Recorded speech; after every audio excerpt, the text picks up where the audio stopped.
الصلاة والسلام عليك يا سيدي يا رسول الله وعلى آلك وأصحابك يا حبيب الله نبی پاک خیر اللہ صلی اللہ علیہ وآلہ وسلم کی ذات و برکات فرمانے علی شان ہے کہ تم جہاں کہیں ہو مجھ پر درود پڑھا کرو کہ تمہارا درود مجھ تک پہنچتا ہے۔ اللہ پاک آپ کو اور مجھے اس پر عمل کی توفیق عطا فرمائے۔ کل ہم نے سورہ حجرات کی آیت نمبر 1 پڑھی تھی، اس کا ترجمہ و کچھ تفسیر بھی سنی تھی۔ آج ہم مزید آگے پڑھیں گے۔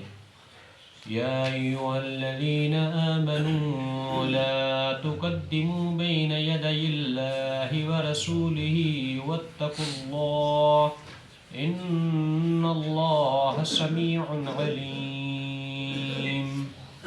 ترجمہ کنز ایمان، اے ایمان والو، اللہ اور اس کے رسول سے آگے نہ بڑھو اور اللہ سے ڈرو، بے شک اللہ سنتا جانتا ہے۔ الحمدللہ کل ہم نے اس کی کچھ تفسیر پڑھی تھی، مزید جو رہ گئی تھی وہ آگے ہم اللہ کی رحمت سے پڑھیں گے اور سنیں گے۔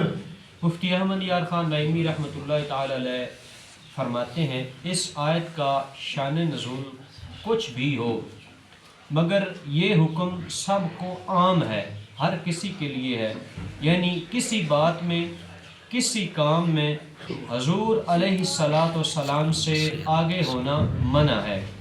اگر حضور علیہ السلام کے ہمراہ راستہ میں جا رہے ہوں تو آگے آگے چلنا بھی منع ہے، مگر خادم کی حیثیت سے یا کسی ضرورت سے اجازت لے کر چلنا منع نہیں ہے، یعنی حضور علیہ السلام کی خدمت کرنے کی جو نیت ہو اس سے آگے چلنا اس میں منع نہیں ہے، یا اگر کسی کو حاجت آ گئی ہے، ضرورت پیش آ گئی ہے تو پھر اجازت لے کر آگے چلنا جو ہے وہ منع نہیں ہے۔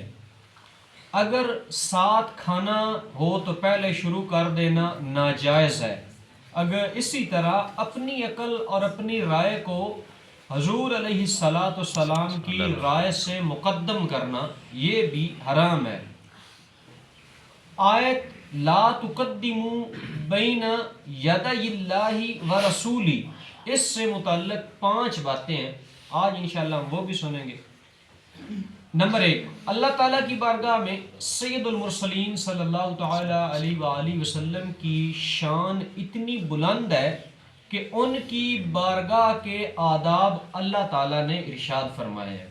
اتنی پیاری شان ہے ہمارے پیارے آقا صلی اللہ تعالی وسلم کی۔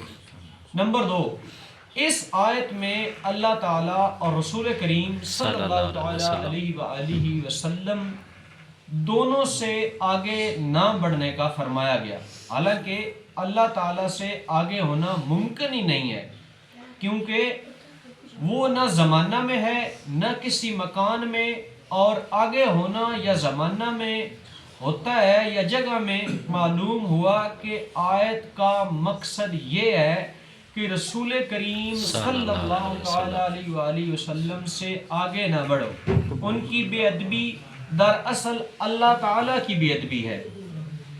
نمبر 3، حضور علیہ السلام کے خادم کی حیثیت سے یا کسی ضرورت کی بنا پر آپ سے اجازت لے کر آگے بڑھنا اس ممانعت میں داخل نہیں ہے، یعنی 2 بندوں کو منع نہیں ہے دونوں صورتوں میں۔ ایک یہ کہ حضور علیہ السلام کی خدمت کی حیثیت سے بندہ آگے نکلے، یا اجازت لے کر کہ ایک بندے کو کوئی ضرورت پیش آ گئی ہے تو بندہ اجازت لے اور پھر آگے نکلے۔ لہٰذا احادیث میں جو بعض صحابہ کرام علیہم الرضوان کا نبی کریم صلی اللہ تعالی علیہ وآلہ وسلم کے آگے آگے چلنا مذکور ہے، وہ اس آیت میں داخل نہیں، کیونکہ ان کا چلنا خادم کی حیثیت سے تھا۔ یوں ہی حضرت ابوبکر صدیق رضی اللہ تعالی عنہ کا امامت کروانا بھی اس میں داخل نہیں، کیونکہ آپ رضی اللہ تعالی عنہ کو حضور علیہ السلام نے خود یہ حکم ارشاد فرمایا تھا کہ آپ امامت کروائیں۔ نمبر 4، علامہ اسماعیل حقی رحمۃ اللہ تعالی علیہ فرماتے ہیں، علماء کرام چونکہ انبیاء کرام علیہم السلام کے وارث ہیں، اس لیے ان سے آگے بڑھنا بھی اس ممانعت میں داخل ہے۔ اب یہاں پر وہ لوگ اپنی عقلیں جو دوڑاتے ہیں اور کہتے ہیں کہ جناب اگر مولوی بخشے گئے تو ہم بھی بخشے جائیں گے، تو ان کو اس حدیث مبارکہ سے سبق سیکھنا چاہیے کہ میرا بھائی اکثر علماء جو ہوتے ہیں وہ دیکھ لیں آپ کتنے بڑے بڑے عالم دین ہمارے پاس ہیں، اور بندے جو ہیں وہ کوئی عام شخص جس نے داڑھی رکھ لی ہوتی ہے، اگر اس کا کوئی برا عمل اس سے ہو جاتا ہے تو اس کو وہ لے کر تمام علماء کو درمیان میں رکھ لیتے ہیں، جناب مولوی بخشے گئے تو ہم بھی بخشے جائیں گے۔ تو بتائیں کہ آپ انبیاء کے وارث ہیں، آپ بخشے جائیں گے؟ آپ کو یہ سند کہاں سے مل گئی ہے؟ کس نے آپ کو یہ جملہ دے دیا ہے؟ کس نے آپ کو یہ اتھارائز کر دیا ہے کہ آپ یہ کہنا شروع کر دیں کہ جناب مولوی بخشے گئے تو ہم بھی بخشے جائیں گے؟ آپ نے کیا کیا دین کے لیے؟ کون سی آپ نے سرگرمی ایسی کی ہے کہ جس کی وجہ سے آپ مولوی بن گئے ہو، یا آپ کو اتنا مقام مل گیا ہو کہ آپ جناب علماء کی وہ توہین کرنا شروع کر دیتے ہیں؟ اللہ تبارک و تعالی ہمیں ایسے جملوں سے بچائے۔ خدا را اپنے آپ پر غور کیا کریں، جب بھی بولیں تو ایسے الفاظ ایسے جملے ادا کیا کریں جس میں نہ تو کسی کی توہین ہوتی ہو اور نہ ہی زیادہ اپنی سربلندی ہوتی ہو کہ جناب میں بڑی کوئی شے ہوں۔